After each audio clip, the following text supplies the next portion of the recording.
नमस्कार। स्वागत है आपके अपने यूट्यूब चैनल आधारशिला क्लासेस में।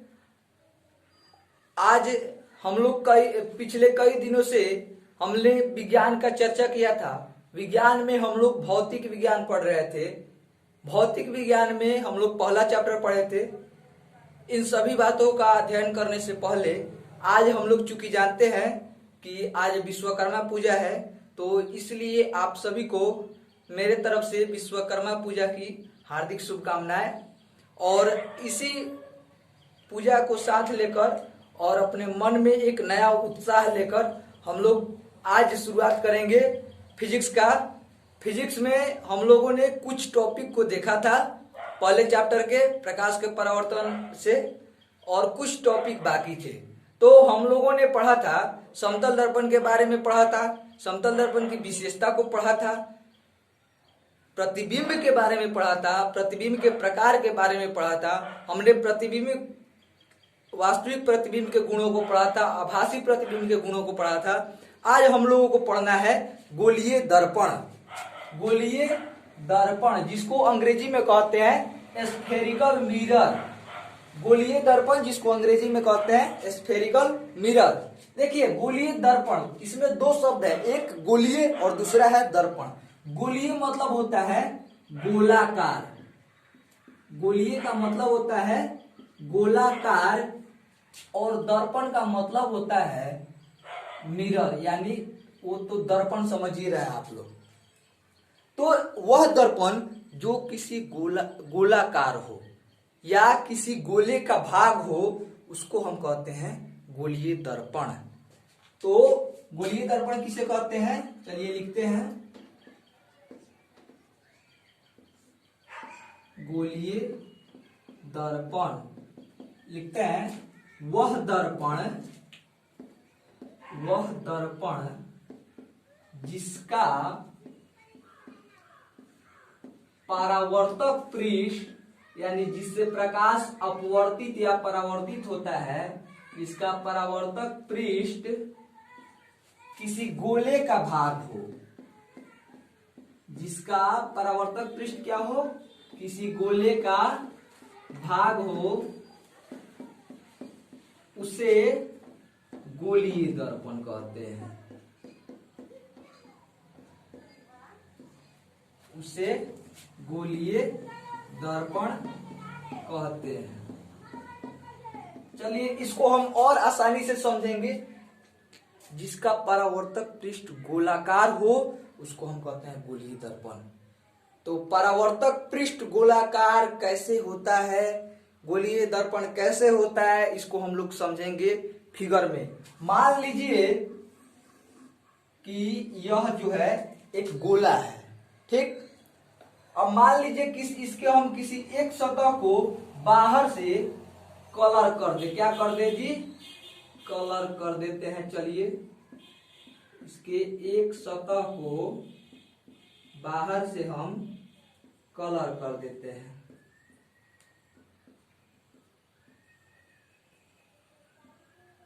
मान लीजिए यह M है, यह N है। तो इसका एक सतह बाहर से क्या कर दिया गया है, कलई कर दिया गया है, इसको रंग दिया गया है, इसको रजतित कर दिया गया है। तो हम जानते हैं कि दर्पण तभी बनता है जब किसी कांच के टुकड़े, चाहे वो गोलाकार हो या आयताकार हो, उसके एक भाग को क्या कर दिया जाता है, रंग दिया जाता है, रजतित कर दिया जाता है, तो हमारा दर्पण तैयार हो जाता है। तो हमने इसके बाहरी पृष्ठ को कलर कर दिया, तो ये हमारा एक दर्पण प्राप्त हुआ। अब यदि हम इसको अलग काट के निकाल लें तो यह हमारा कहलाता है गोलीय दर्पण। यदि हम इसको अलग काट कर निकाल लें तो क्या बनेगा, गोलीय दर्पण बनेगा। तो गोलीय दर्पण से सीधा समझना है कि कोई गोलाकार कांच लेते हैं, उसमें से हम किसी भाग को काट कर निकाल लेते हैं और एक भाग को रजतित कर देने पर वह हमारा गोलीय दर्पण हो जाता है। अब है गोलीय दर्पण के प्रकार पर चलते हैं। गोलीय दर्पण के प्रकार, तो गोलीय दर्पण जो है वो मुख्य रूप से दो प्रकार का होता है। गोलीय दर्पण मुख्य रूप से कितना प्रकार का होता है? दो प्रकार का। एक होता है उत्तल दर्पण और एक होता है अवतल दर्पण। एक होता है उत्तल दर्पण, दूसरा होता है अवतल दर्पण। उत्तल दर्पण को इंग्लिश में कहते हैं, उत्तल दर्पण को हम अंग्रेजी में कहते हैं कन्वेक्स।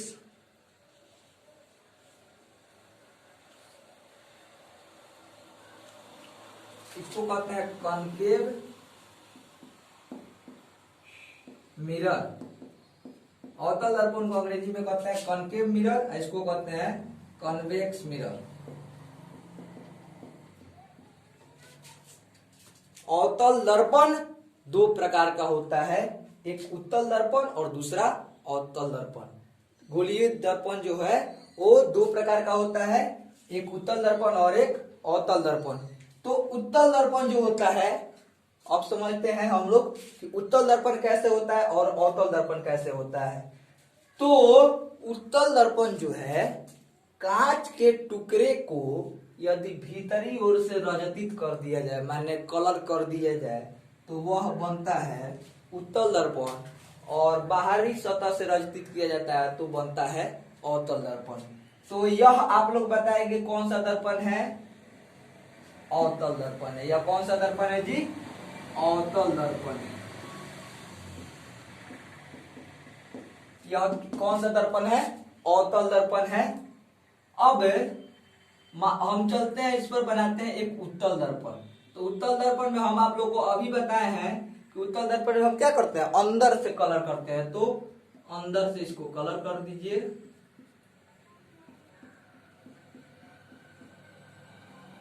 तो यह हमारा एक तैयार हो जाएगा PQ। यह हमारा तैयार हो गया उत्तल दर्पण। ये कौन सा दर्पण हो गया? हमने एक गोला लिया, उसमें से उसके बाहरी भाग को रजतित किया और उसको काट कर निकाल दिया, तो हमारा बन गया अवतल दर्पण। और उसी गोले में से किसी दूसरे भाग से उसके अंदर के भाग को कलर करके हमने निकाला, तो बन गया हमारा उत्तल दर्पण। तो आप लोगों को उत्तल और अवतल दर्पण समझ में आ गया होगा। अवतल दर्पण जिसका बाहरी भाग कलई किया रहता है, बाहरी सतह कलई किया रहता है, उसको हम कहते हैं अवतल दर्पण। और जिसका आंतरिक सतह कलई किया रहता है उसको हम कहते हैं अवतल दर्पण, उत्तल दर्पण सॉरी। जिसका बाहरी सतह कलई किया गया उसको अवतल दर्पण, और जिसका भीतरी सतह कलई किया गया हो उसको हम कहते हैं उत्तल दर्पण। तो हम लोग अवतल और उत्तल दर्पण समझ गए। अब समझते हैं गोलीय दर्पण से संबंधित कुछ शब्दों को। चलिए आगे बढ़ते हैं, कुछ हम शब्द लिखते हैं यहां पर। अब हम कुछ शब्दों को जानेंगे जो गोलीय दर्पण से संबंधित है। वे शब्द हैं, सबसे पहला शब्द है इसमें का हमारा वक्रता केंद्र। वक्रता केंद्र, जिसको हम कहते हैं कर्वेचर ऑफ सेंटर। क्या कहते हैं? इंग्लिश में कहते हैं इसको कर्वेचर ऑफ सेंटर। तो वक्रता केंद्र किसे कहते हैं? तो हम जानते हैं कि उत्तल दर्पण हो या अवतल दर्पण हो, दोनों किसी गोले का भाग होता है। वो उत्तल दर्पण हो या अवतल दर्पण हो, दोनों किसी गोले का भाग होता है, और उसी गोले के केंद्र को हम कहते हैं वक्रता केंद्र। क्या कहते हैं? वक्रता केंद्र। अवतल दर्पण और उत्तल दर्पण दोनों किसी न किसी गोले के भाग जरूर होंगे, ये हम लोग पहले अभी पढ़े हैं। और इसी गोले के केंद्र को हम कहते हैं वक्रता केंद्र।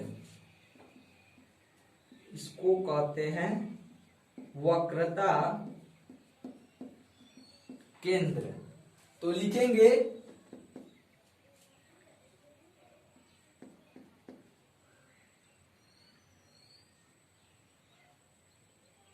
दर्पण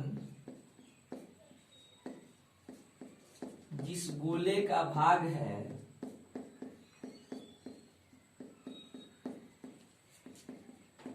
उसका केंद्र, सॉरी यहां पर गोलीय लगा देंगे, गोलीय दर्पण जिस गोले का भाग है उसका केंद्र वक्रता केंद्र कहलाता है। गोलीय दर्पण जिस गोले का भाग होगा उसी दर्पण का उसी दर्पण का केंद्र जो है वो वक्रता केंद्र कहलाता है। यहां बिंदु C जो है वो वक्रता केंद्र है। यहाँ बिंदु C क्या है? वक्रता केंद्र है। चलिए वक्रता केंद्र समझ गए। गोलीय वो चाहे अवतल दर्पण हो या उत्तल दर्पण हो, वो जिस गोले का भाग होगा उसी के केंद्र को हम कहते हैं वक्रता केंद्र। अब अगला वर्ड है ध्रुव। ध्रुव, ध्रुव को अंग्रेजी में कहते हैं पोल। चलिए ध्रुव को समझते हैं। अभी तो हमने जाना है वक्रता केंद्र के बारे में, जिसके विषय में हमने सुना कि गोलीय दर्पण जिस गोले का भाग होगा उसके केंद्र को हम वक्रता केंद्र कहेंगे। अब हम जानेंगे ध्रुव को।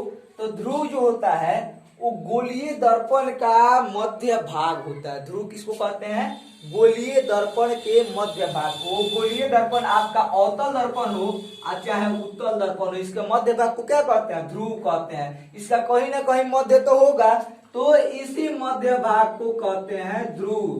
ध्रुव को सूचित करते हैं P से। ध्रुव को P से सूचित करते हैं। तो इस गोलीय दर्पण का ध्रुव जो है वो P डैश और P। तो अवतल दर्पण का ध्रुव जो है वो हमारा P है और उत्तल दर्पण का ध्रुव जो है हमारा P डैश है। कहने का मतलब है Mn दर्पण जो है इसका ध्रुव P है और PQ दर्पण जो है इसका ध्रुव जो है P डैश है। यहाँ पे PQ नहीं करके RQ कर देते हैं। P हो गया ना यहाँ पर।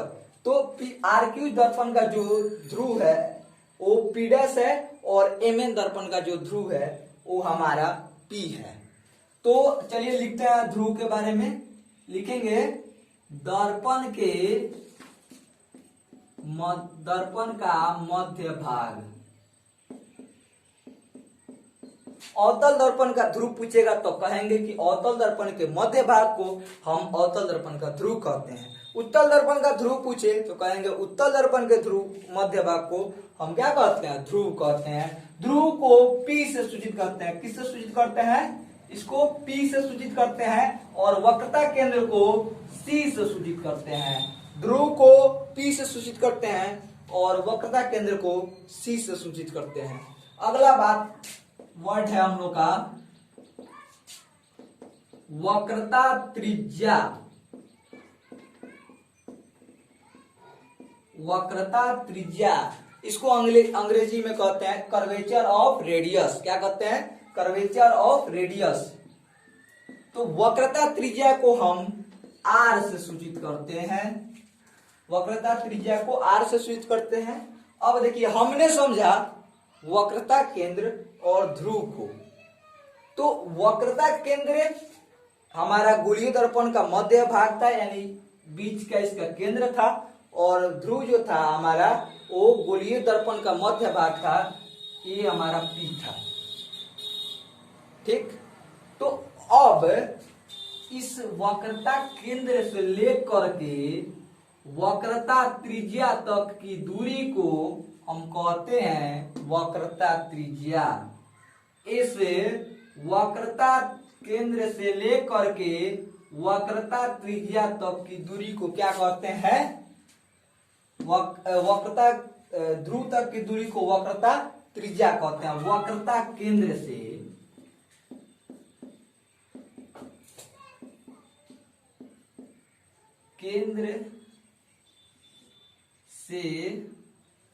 वक्रता केंद्र से ध्रुव तक की दूरी।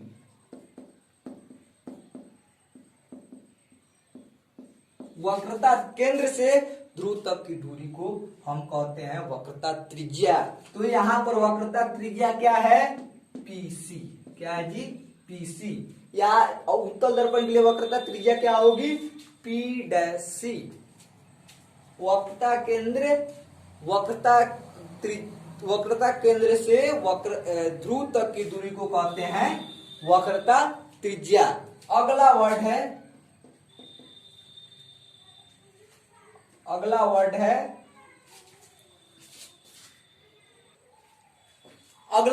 हमारा मुख्य अक्ष।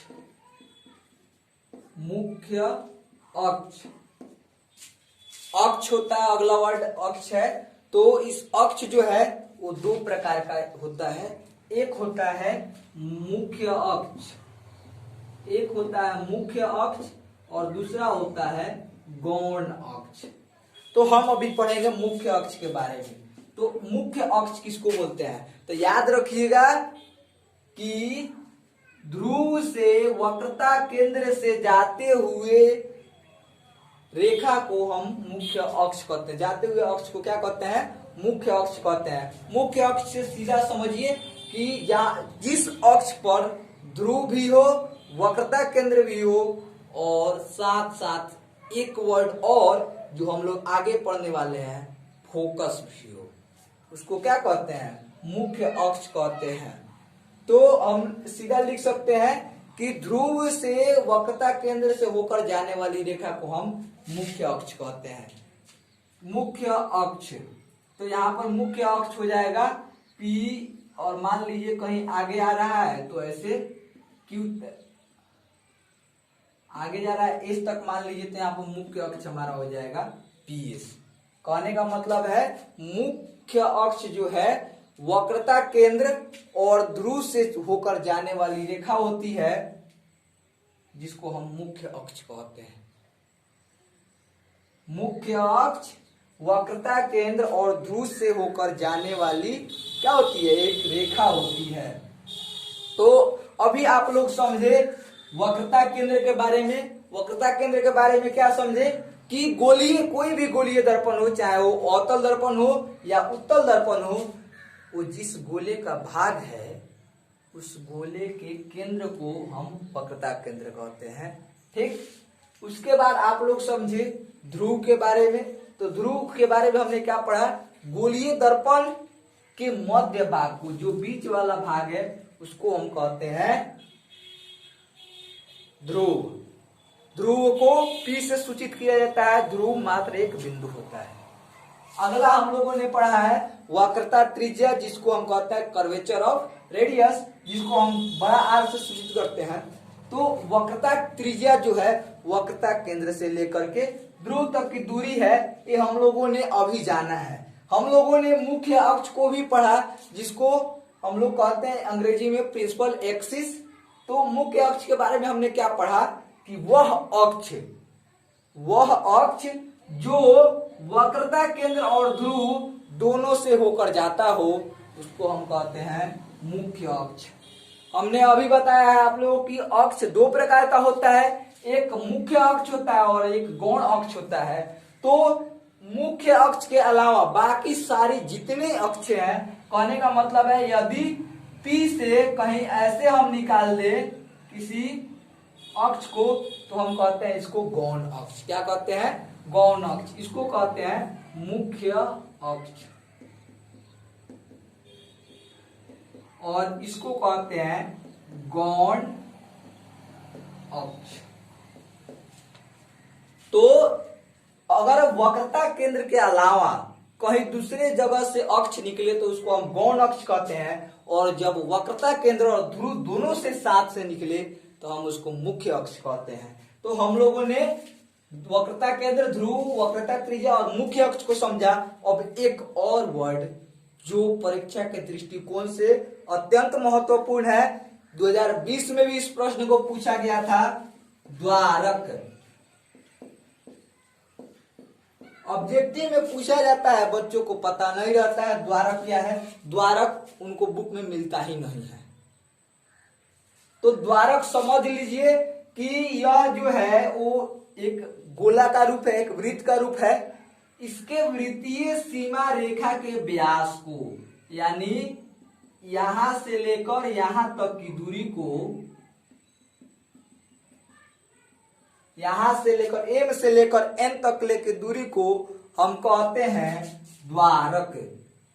दर्पण के, लिखते हैं इसको, दर्पण के वृत्तीय सीमा रेखा का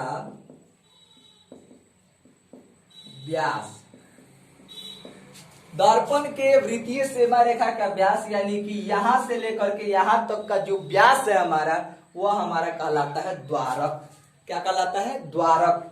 उसी प्रकार यहाँ R से लेकर के Q तक ले की जो दूरी है उसको हम कहते हैं द्वारक। अब आगे हम लोग जो पढ़ने वाले हैं वो अत्यंत महत्वपूर्ण है, इसी से जुड़ा कुछ शब्द है, चलिए आगे पढ़ते हैं उसको। अब हम लोग पढ़ेंगे मुख्य फोकस। मुख्य फोकस, मुख्य फोकस अत्यंत महत्वपूर्ण शब्द है यह। मतलब अभी तक हम जितने शब्दों को पढ़े हैं उसमें सबसे महत्वपूर्ण शब्द है यह। आपके एग्जाम में भी पूछा जाता है कि अवतल दर्पण का मुख्य फोकस किसे कहते हैं, उत्तल दर्पण का मुख्य फोकस किसे कहते हैं। तो समझ जाइए कि अवतल दर्पण चाहे हो या उत्तल दर्पण हो, दोनों का मुख्य फोकस एक ही टाइप का होता है, बस फर्क एक ही होता है। अभी आप लोग को बताते हैं वो फर्क कौन सा होता है। सबसे पहले लिखते हैं कि मुख्य फोकस कहते किसे हैं, तो लिखिएगा कि दर्पण के अक्ष के समानांतर, दर्पण के अक्ष के समानांतर आती किरणें परावर्तित होकर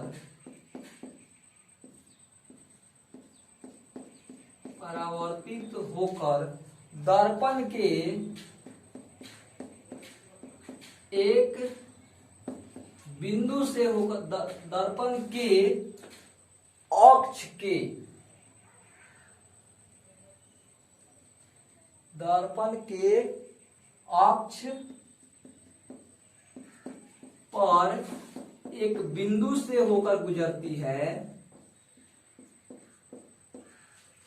और एक बिंदु से होकर गुजरती है, जिसे दर्पण का मुख्य अक्ष कहते हैं। बात समझ लीजिए, मुख्य फोकस, इसे दर्पण का मुख्य फोकस कहते हैं। बात समझ लीजिए, मुख्य फोकस समझ गए, आपको आगे कहीं दिक्कत नहीं होगा, आपको आगे जाके बहुत आसानी होगी। हम लोग दर्पण सूत्र पढ़ने वाले हैं, उसमें भी आपको जरूरत पड़ेगा, और एक और बात पढ़ने वाले हैं मुख्य फोकस और वक्रता त्रिज्या से संबंधित, उसमें भी समझ में आएगा। तो मुख्य फोकस जो है वो दर्पण का, अभी हमने लिखा कि दर्पण के अक्ष के समानांतर जो किरण आती है, मान लीजिए यह दर्पण है,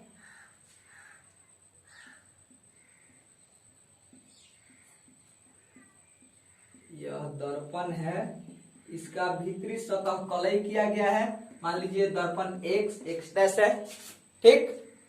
इसका यह जो है वो हमारा ध्रुव है, और यह जो है वो हमारा मुख्य अक्ष है, मुख्य अक्ष है। यहां पर इसका वक्रता केंद्र है। तो यह सबसे पहले यह कौन सा दर्पण है, यह उत्तल दर्पण है, यह उत्तल दर्पण है। मुख्य फोकस को समझते हैं उत्तल दर्पण में, आइए समझते हैं। तो हमने लिखा कि दर्पण के अक्ष के समानांतर, तो अक्ष कौन है जी, यह है अक्ष, तो यह अक्ष है, तो इसके समानांतर एक मान लो किरण आया, इसके समानांतर क्या आया, एक किरण आया। तो दर्पण के अक्ष के समानांतर आती किरणें परावर्तित होकर, तो यहां से परावर्तित होगी ना जी, तो परावर्तित होती है यहां से, तो हमें लगता है कि यह किरण जो है वो दर्पण के एक बिंदु से आ रहा है। हमें लगता है यह किरण जो है दर्पण के पीछे एक बिंदु से आ रहा है, उस बिंदु को हम कहते हैं मुख्य फोकस। उत्तल दर्पण में जब दर्पण के अक्ष के समानांतर किरण आती है और परावर्तित होती है, तो हमें क्या लगता है कि यह जो परावर्तित किरण है वह दर्पण के अक्ष के एक बिंदु से आ रहा है। इसी बिंदु को हम कहते हैं मुख्य फोकस। इसी बिंदु को हम कहते हैं मुख्य फोकस। चलिए इसको हम वक्रता केंद्र से मिला देते हैं। आप लोग पहले से पढ़ चुके हैं कि दर्पण के आपतित किरण और अभिलंब, यह अभिलंब है जी, इसके बीच के बने को कोण को हम कहते हैं आपतन कोण, और इसके बीच के बने कोण को हम कहते हैं परावर्तन कोण। तो हमें क्या लगता है कि यह जो परावर्तित किरण है वह दर्पण के किसी बिंदु से होकर आ रही है। इसी बिंदु को हम कहते हैं मुख्य फोकस। तो याद रखिए, यदि आपसे उत्तल दर्पण का मुख्य फोकस पूछा जाए तो लिखिएगा कि उत्तल दर्पण के अक्ष के समानांतर आती किरणें परावर्तित होकर निकल जाती है और एक बिंदु से आती हुई प्रतीत होती है, जिसको हम उत्तल दर्पण का मुख्य फोकस कहते हैं। अवतल दर्पण के संबंध में लिखना होगा, तो अवतल दर्पण में भी इसको हम लोग देख लेते हैं।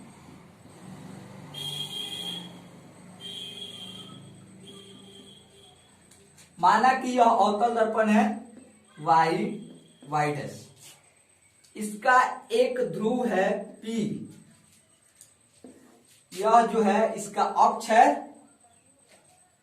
यहां पर वक्रता केंद्र C है, वक्रता केंद्र और P जो है यहाँ पर ध्रुव है। तो यहां से मानना कि दर्पण के अक्ष के समानांतर एक किरण आई, यह परावर्तित हुई। दर्पण के अक्ष के समानांतर किरण आई, यह परावर्तित हुई और एक बिंदु से होकर गई। इस बिंदु को हमने सूचित किया F से।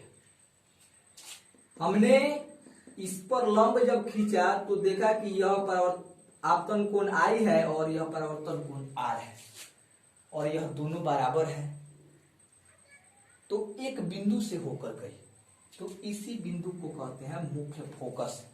तो आप चाहे तो मुख्य फोकस का परिभाषा ऐसे भी दे सकते हैं कि अगर अवतल दर्पण का मुख्य फोकस पूछा जाए तो लिखिएगा कि अवतल दर्पण के मुख्य अक्ष पर वह बिंदु, यह अवतल दर्पण का मुख्य अक्ष है और इस पर स्थित यह एक वह बिंदु जिस पर समानांतर आती किरणें परावर्तित होकर जिससे होकर जाती है।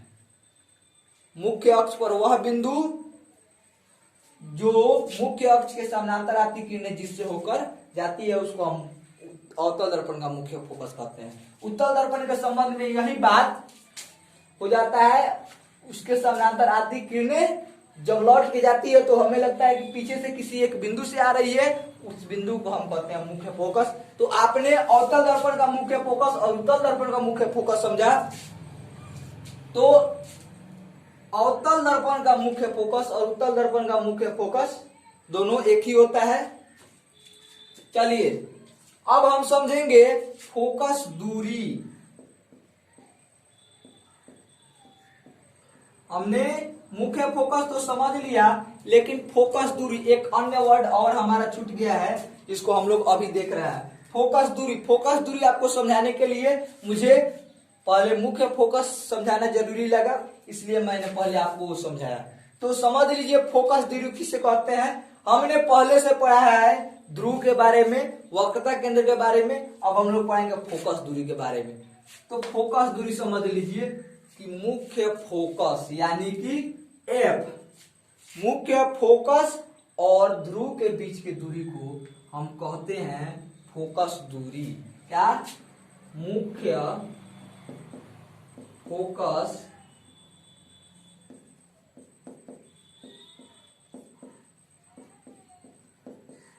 और ध्रुव के बीच की दूरी क्या कहलाती कहलाती है, मुख्य फोकस कहलाती है, मुख्य फोकस दूरी कहलाती है। हमने जाना फोकस दूरी किसे कहते हैं, मुख्य फोकस और ध्रुव के बीच की दूरी फोकस दूरी कहलाती है।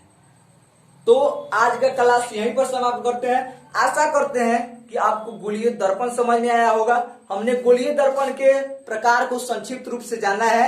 आगे वाले वीडियो में हम लोग गोलीय दर्पण के प्रकार को पूरे विस्तृत रूप में पढ़ने वाले हैं और हमने गोलीय दर्पण से संबंधित कुछ शब्दों को भी जाना है, जिसमें ध्रुव था, वक्रता केंद्र था, वक्रता त्रिज्या थी, ये हमारा मुख्य फोकस था, फोकस दूरी था और द्वारक था। हमने मुख्य अक्ष को भी पढ़ा है। आगे के वीडियो में हम लोग इससे आगे हम लोग मुख्य फोकस दूरी और वक्रता त्रिज्या में एक संबंध जानने वाले हैं, जिसकी चर्चा हम करेंगे आगे के वीडियो में। आज के लिए बस इतना ही। धन्यवाद।